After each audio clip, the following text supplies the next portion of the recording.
Assalamualaikum warahmatullahi wabarakatuh.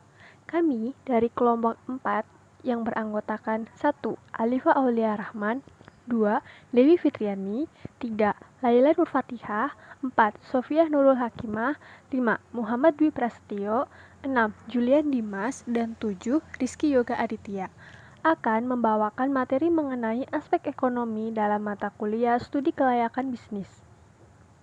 Pada materi kali ini, kita membawakan 7 subbab yang akan dibahas, yaitu mengenai 1. Tujuan, 2. Analisis ekonomi dan analisis keuangan, 3. Konsep customer surplus dan producer surplus, 4.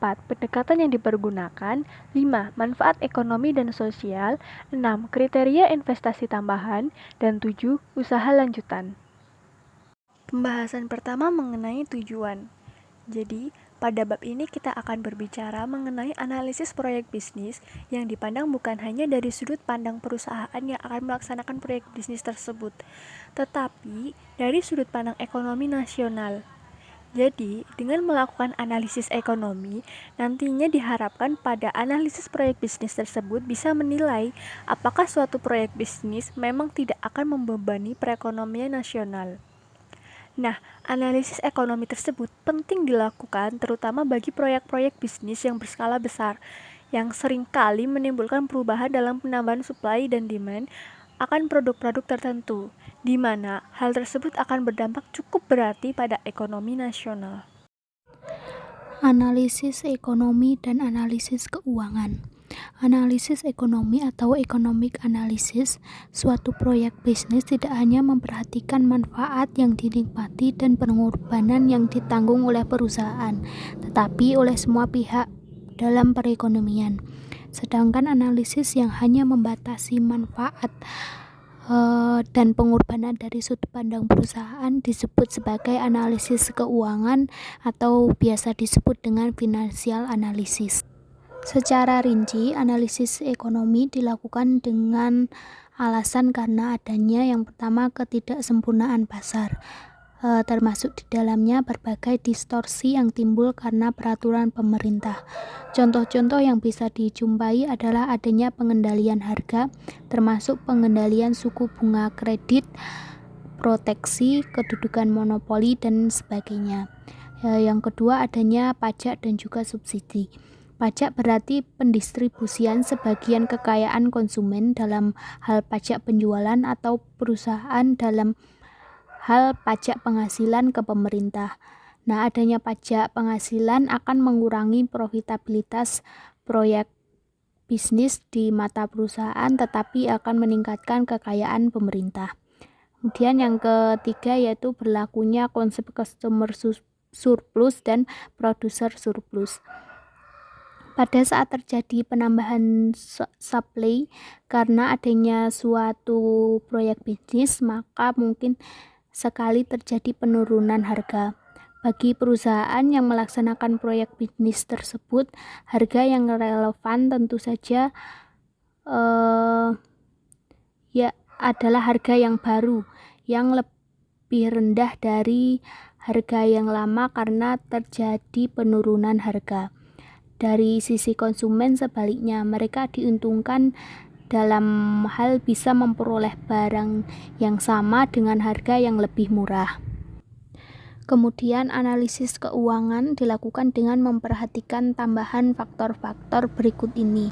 Yang pertama, masalah externalities. Externality menunjukkan suatu produk spesifik yang mempunyai karakteristik, yaitu produk tidak dengan sengaja diciptakan oleh sponsor proyek bisnis tersebut atau perusahaan, tetapi timbul karena kegiatan ekonomi yang sah. Kemudian di luar kendali mereka yang terkena dampak externality tersebut, entah dampak yang menguntungkan ataupun merugikan. Yang ketiga yaitu externality tidak diperdagangkan. Yang kedua yaitu perhatian akan pendistribusian penghasilan yang tidak merata. Yang ketiga, perhatian akan peningkatan saving yang diharapkan akan meningkatkan investasi.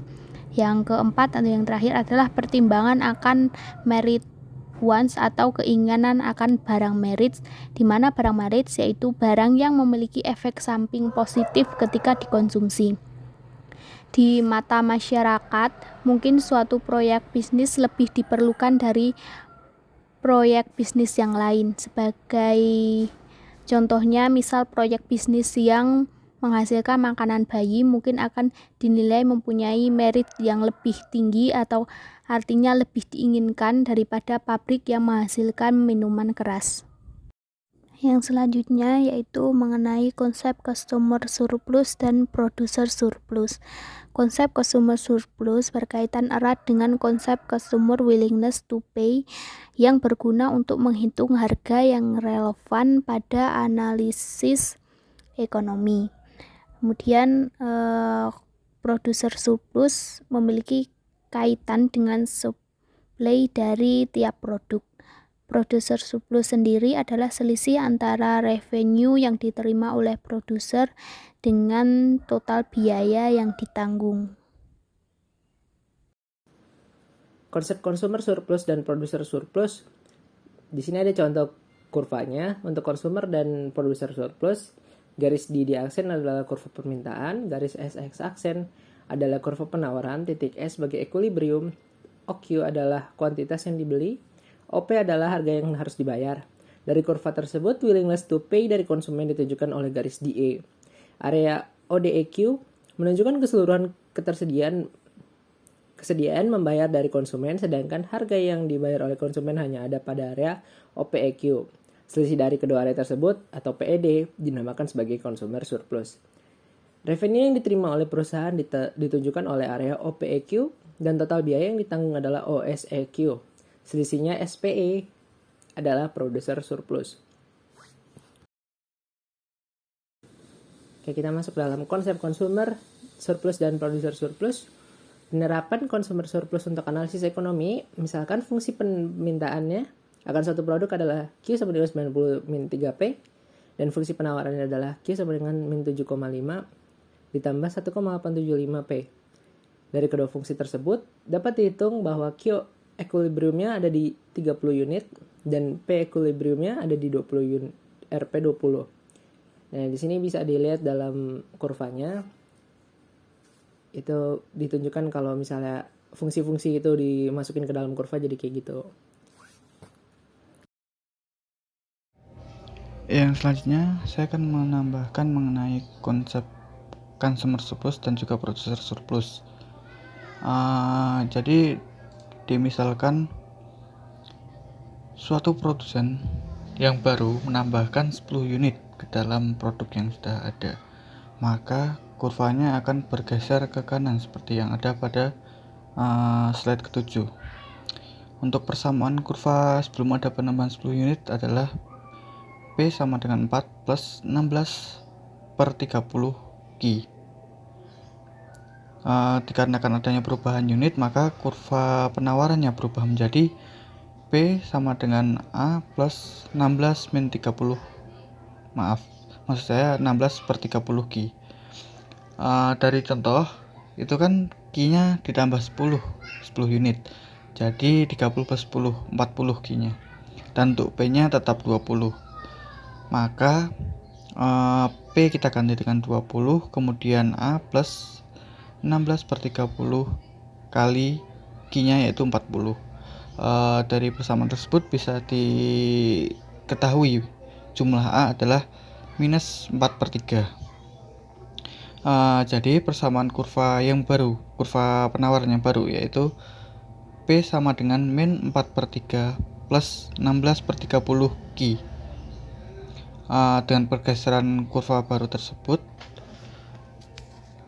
tetapi tidak ada pergeseran pada kurva permintaan, akan terbentuk harga dan kuantitas sebagai berikut, yaitu ketika dibuat persamaan P1 nya menjadi Rp18 dan juga Q setelah ada penambahan berjumlah 36,15 unit ya, bukan 40 unit.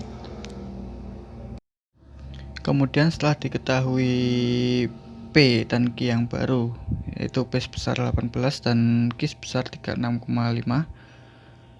maka produsen baru yang mendapatkan 10 produk memperoleh revenue sebesar 10 kali harga produknya, yaitu Rp18, sehingga total revenue yang didapatkan yaitu Rp180. Sedangkan untuk konsumen bisa membeli barang dengan harga 18, bukan 20 lagi. Maka consumer surplusnya menjadi 20 min 18 per 2 kali 10, yaitu 10. Kemudian manfaat yang akan diterima oleh perekonomian yaitu sebesar Rp180 ditambah Rp10. Totalnya yaitu Rp190. Untuk yang selanjutnya ada pendekatan yang dipergunakan. Pendekatan yang dipergunakan untuk melakukan analisis ekonomi suatu proyek bisnis pada dasarnya mendasarkan diri atas pendekatan UNIDO, Guide to Practical Project Appraisal. Apabila dilakukan analisis dari sisi biaya dan manfaat sosial, UNIDO meneruskan langkah-langkah di atas dengan yang pertama, melakukan penyesuaian dampak proyek bisnis tersebut terhadap tabungan dan investasi. Kedua, melakukan penyesuaian dampak proyek bisnis tersebut pada distribusi pendapatan atau income distribution. Dan yang ketiga, melakukan penyesuaian dampak proyek bisnis tersebut sesuai dengan pertimbangan akan merit wants. Kemudian ada harga bayangan untuk resource. Yang pertama, input dan output yang diperdagangkan atau tradable. Suatu produk dikatakan diperdagangkan apabila bisa memperolehnya di pasar dunia. Untuk jenis produk ini, harga internasional border price yang dinyatakan dalam satuan moneter setempat pada kurs pasar merupakan harga bayangannya. Yang kedua, input dan output yang tidak diperdagangkan. Suatu produk dikatakan tidak diperdagangkan apabila harga impornya jauh lebih besar dari biaya produksi domestik dan harga ekspornya kurang dari biaya produksi domestik. Nilai barang yang tidak diperdagangkan seharusnya diukur sesuai dengan biaya produksi marginalnya. Untuk output perlu memperhatikan consumers' willingness to buy. Yang ketiga ada tenaga kerja. Apabila proyek bisnis mempekerjakan tenaga kerja, maka akan terdapat 3 kemungkinan. Proyek bisnis tersebut mungkin menarik tenaga kerja dari sektor lain, atau proyek bisnis tersebut akan mengurangi pengangguran atau akan mengimpor tenaga kerja dari luar negeri. Apabila proyek bisnis menarik karyawan dari sektor lain, maka harga bayangannya adalah berapa sektor lain bersedia membayar untuk tenaga kerja tersebut. Kalau proyek bisnis tersebut menciptakan lapangan kerja atau employment dan mempekerjakan mereka yang sebelumnya menganggur, maka mungkin sekali harga bayangan tenaga kerja jauh lebih rendah dibandingkan dengan upah yang dibayarkan perusahaan kepada mereka. Apabila proyek bisnis mengimpor tenaga kerja, maka harga bayangannya adalah upah yang mereka inginkan ditambah dengan premium dalam bentuk devisa yang dikirimkan ke negara asal mereka. Yang keempat ada modal. Terkadang suatu negara mengambil kebijakan untuk membantu mengembangkan suatu sektor dengan jalan memberikan kredit murah. Bagi perusahaan yang memperoleh kredit tersebut, cost of debt yang ditanggung tentu saja sesuai dengan bunga yang dibayar. Meskipun demikian, dalam perhitungan harga bayangan dari modal, kita perlu memperhatikan opportunity cost dari modal tersebut. Opportunity cost inilah yang dengan memperhatikan unsur resiko merupakan harga bayangan dari modal tersebut. Kemudian yang kelima ada valuta asing. Mungkin akan dijumpai adanya 2 kurs valuta asing, yaitu kurs resmi dan kurs pasar. Di berbagai negara yang sedang berkembang, kurs resmi jauh lebih rendah dari kurs pasar. Dalam keadaan itu, harga bayangan yang relevan untuk valuta asing adalah kurs pasar. Materi selanjutnya yaitu mengenai manfaat ekonomi dan sosial. Pengukuran manfaat lebih sulit dibandingkan dengan pengukuran biaya ekonomi yang diterima secara langsung berupa output proyek bisnis yang dapat diukur dengan satuan moneter. Terdapat manfaat sekunder dan manfaat intangible yang sulit diukur dengan satuan moneter. Pengukuran manfaat ekonomi utama atau primer yang berupa output utama dan penentuan manfaatnya dilakukan dengan penghasilan devisa, maka perlu juga mendapatkan penyesuaian dengan konsep harga bayangan. Beberapa manfaat sekunder dari suatu proyek bisnis yang kadang-kadang sulit diukur dalam satuan moneter adalah menaiknya tingkat konsumsi, membantu proses pemerataan pendapatan, meningkatkan pertumbuhan ekonomi, mengurangi ketergantungan atau menambah swadaya negara, mengurangi pengangguran atau menambah kesempatan kerja, dan manfaat sosial, budaya, dan lain-lain. Dari beberapa manfaat tersebut, jika misalnya suatu proyek bisnis lebih menekankan pada efek sosial dan distributif, maka manfaat tersebut hendaknya diusahakan dinyatakan dalam satuan ukuran yang jelas. Kecuali jika proyek bisnis ini menekankan pada aspek finansial. Ini tidak berarti bahwa dalam analisa ekonomi tidak terdapat statement atau laporan biaya dan manfaat secara jelas, dan dari laporan ini setelah dilakukan penyesuaian biaya dan manfaat seperti yang dibahas terdahulu, diterapkan kriteria investasi yang lazim berlaku. Contoh lain untuk manfaat ekonomi proyek bisnis pengangkutan biasanya adalah: yang pertama, berkurangnya biaya eksploitasi para pemakai proyek bisnis tersebut. Kedua, mendorong pembangunan. Yang ketiga, menghemat waktu bagi penumpang dan angkutan barang. Dan yang keempat, bertambahnya kenyamanan dan perasaan menyenangkan. Dari keseluruhan uraian di atas, dapat dilihat bahwa pengukuran manfaat ekonomi lebih sulit dibandingkan biaya ekonomi. Hal itu disebabkan karena, yang pertama, beberapa manfaat bersifat langsung atau primer sulit diukur dengan uang, karena biasanya tidak dinyatakan dalam harga pasar, melainkan dengan harga bayangan. Kedua, kebanyakan manfaat memerlukan perkiraan jangka panjang. Yang ketiga, banyak manfaat yang bersifat tidak langsung dan dalam perwujudannya perlu proyek bisnis tambahan. Dan yang keempat, adanya manfaat-manfaat yang dinikmati oleh pihak-pihak yang berkepentingan secara tidak seimbang. Artinya, kadang-kadang sulit untuk tercapainya efektif distributif yang seimbang. Kriteria investasi tambahan. Proyek bisnis produk dalam perdagangan internasional atau tradable goods dikenal dua kriteria investasi tambahan di samping kriteria investasi unit domestic resource cost dan effective rate of protection.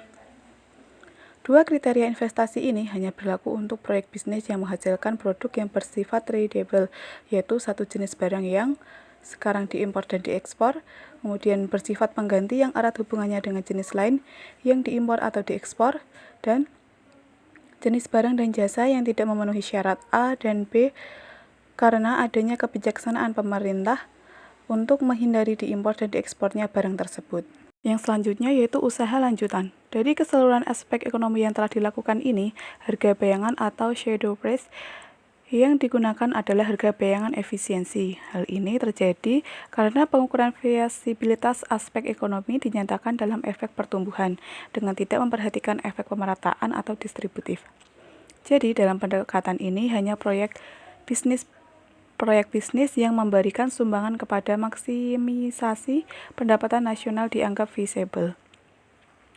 Pada dasawarsa belakangan ini sudah sering dinyatakan bahwa penilaian proyek bisnis tidak lagi sekadar menitikberatkan pada efek pertumbuhan yang tercermin dalam maksimisasi pendapatan nasional, tetapi hendaknya juga memperhatikan efek distributifnya, yakni apakah efek tersebut mendukung investasi berikutnya atau efek konsumtif. Demikian pula untuk orang kaya atau orang miskin. Perlu diperhatikan efek proyek bisnis terhadap kerugian atau biaya dan manfaat sosial lain, terutama dalam kaitannya dengan budaya masyarakat setempat. Sekian pemaparan dari kelompok kami.